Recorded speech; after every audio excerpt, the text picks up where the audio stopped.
Ar-Rahmanir Rahim, yang pengasih dan penyayang. Malik Yaumiddin, yang meradai hari kemudian. Iyyaka na'budu wa iyyaka nasta'in, akan Engkau kami menyembah dan akan Engkau kami minta tolong. Ketika kita membaca iyyaka na'budu wa iyyaka nasta'in, teringat apa yang kita ingatkan. Teringat waktu itu Honda, maka Honda itulah yang kita sembah. Tuh, akan Engkau kami menyembah ya Allah, akan Engkau kami minta tolong. Teringat di hati kita apa yang kita ingat, itulah yang kita sembah. Lah kemudian hari besok kita ingin bertemu dengan Allah, ya Allah, mana pahala untuk kami ya Allah, kami ingin surga. Apa kata Allah? Ketika engkau sholat teringat dengan engkau ingat ketika di dunia.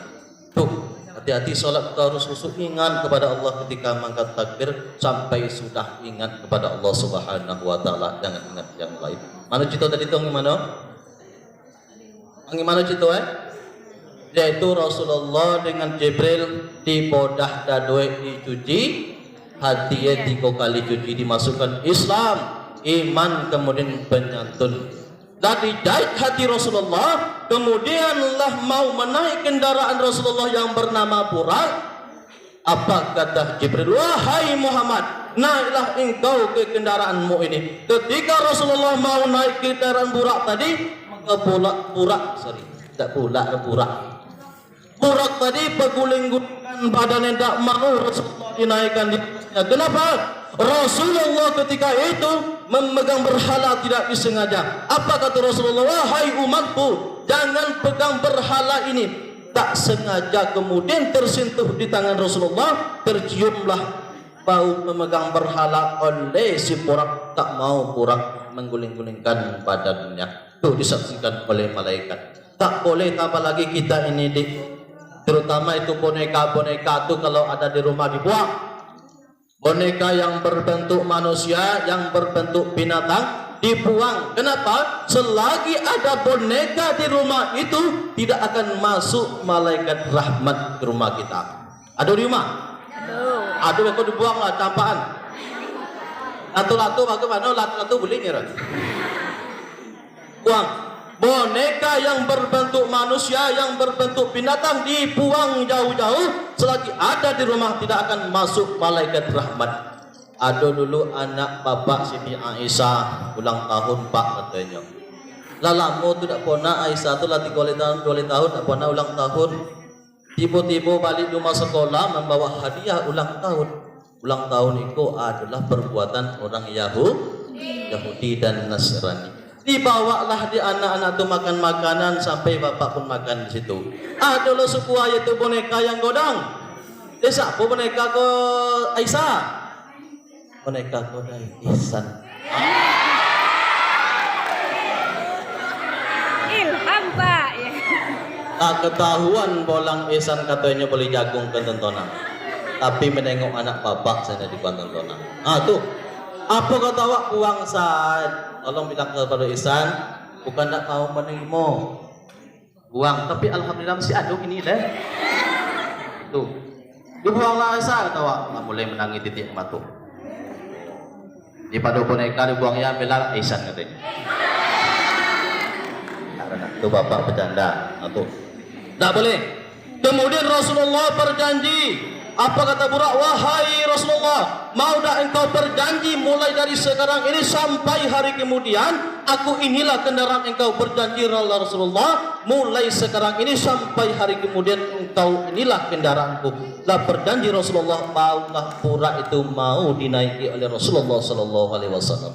Lah naik Rasulullah ke atas Burak, kemudian malaikat Jibril, wahai Muhammad, jika engkau mendengar suara di sebelah kanan jalan, jangan engkau pedulikan, luruskan perjalanan engkau. Ada yang mendengar suara di sebelah kiri, luruskan perjalanan engkau. Nampak barang yang engkau nampak di depan engkau, luruskan perjalanan engkau, jangan singgah wahai Rasulullah, kata Jibril. Ketika berjalanlah Rasulullah dengan Burak tadi dan ribuan malaikat dari Masjidil Haram ke Masjidil Aqsa, di tengah perjalanan dengar suara di sebelah kanan. Wahai Rasulullah, singgah dulu Rasulullah, ada berita yang saya mau sampaikan kepada engkau. Tanya lagi yang di sebelah kiri, wahai Rasulullah, sehingga dulu Rasulullah ada berita yang aku sampaikan kepada engkau Rasulullah, dijaga imannya oleh Allah Subhanahu wa taala. Luruskan perjalanan Rasulullah. Nampak di Rasulullah, di depan Rasulullah seorang perempuan yang tua. Yang tua tapi cantik, orangnya memakai emas dan intan berlian. Kenapa? Ini laksanakan dunia. Dunia tuh makin lama makin ancak, makin lama makin cantik, itu urusan dunia.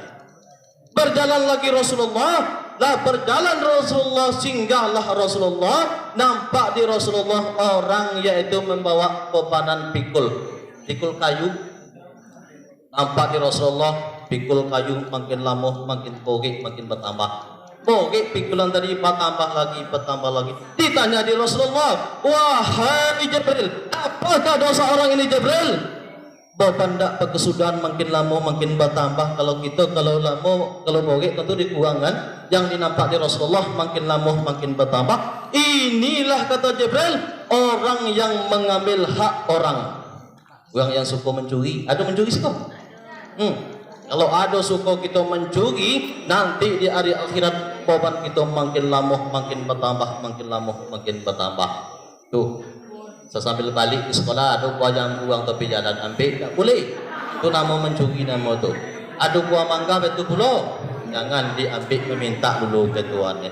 Berjalan lagi Rasulullah, nampak di Rasulullah yaitu orang yang mencakar-cakar mukanya dengan cangkai yang sangat panjang. Apakah dosa orang ini wahai Jibril? Ditanya oleh Jibril, wahai Rasulullah, orang inilah yang suka menyebar fitnah. Ada suka menyebar fitnah? Ada. Tak boleh mengumumkan kawan. Wah, nasihat tu di hidungnya mau tekan pendek, tak boleh. Jangan membuat kawan, memfitnah orang. Wal fitnatu asadu minal qatli, fitnah itu lebih jahat daripada membunuh. Ketika Rasulullah bertemu dengan orang yang menyebar fitnah ini, badan-badan manusia rupa seperti rupa kera. Inilah orang yang suka menyebar fitnah. Kemudian dicagar-cagar dengan kuku yang sangat panjang. Yang kedua, jangan kita berkuku panjang deh. Ada tak siko yang kuku panjang? Dikogek, dipotong. Kalau ada kuku panjang di zaman Nabi Ibrahim, apabila kita pejanggai samalah berzina dengan ibu bapa. Di zaman Rasulullah disunahkan kawek kuku ketika hari Jumat. Jangan pejanggai. Itu salah satu nanti akan mengogau-ngogau muka kita. Lanjut. Kita sebagai umat Rasulullah harus yakin, harus percaya, harus mengikuti ajaran Rasulullah. Sering terjadi di zaman sekarang ini, ajaran Rasulullah itu kita abaikan. Perintah Rasulullah itu kita jaga. Seperti buang air aja deh. Jangan buang air. Kita buang air aja itu ada peraturan. Jangan memandang ke kiblat, jangan menghadap ke kiblat. Kalau kita ingin buang air ya, tak kencing, mandang ke matahari mati, tak boleh. Mandang ke matahari hidup tak boleh, menyamping sedikit. Itu adab kita ketika buang air. Dilarang oleh Rasulullah. Kemudian ketika kita buang air harus dicuci. Dengan apa cuci? Pertama, air. Yang kedua, daun. Yang ketiga, batu. Yang keempat, anting kayu. Kalau tak ada air, ambil daun. Tapi tengok daun tu jangan ada boleh bulu. Boleh. Kita dah ada air tak kencing, ambil daun kayu, pandang daun kayu tadi.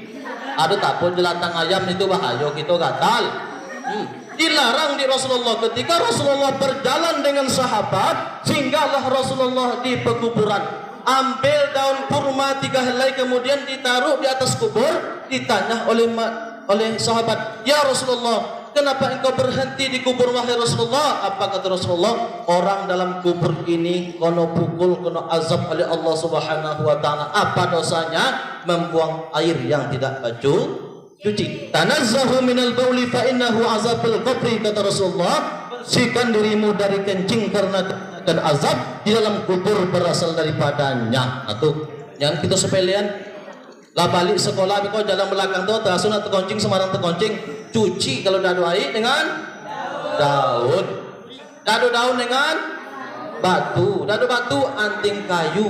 tengok anting kayu jangan berdogi. Tolong dicuci, jangan dibiasuan itu deh. Yang sering terjadi adik laki-laki itulah yang buang air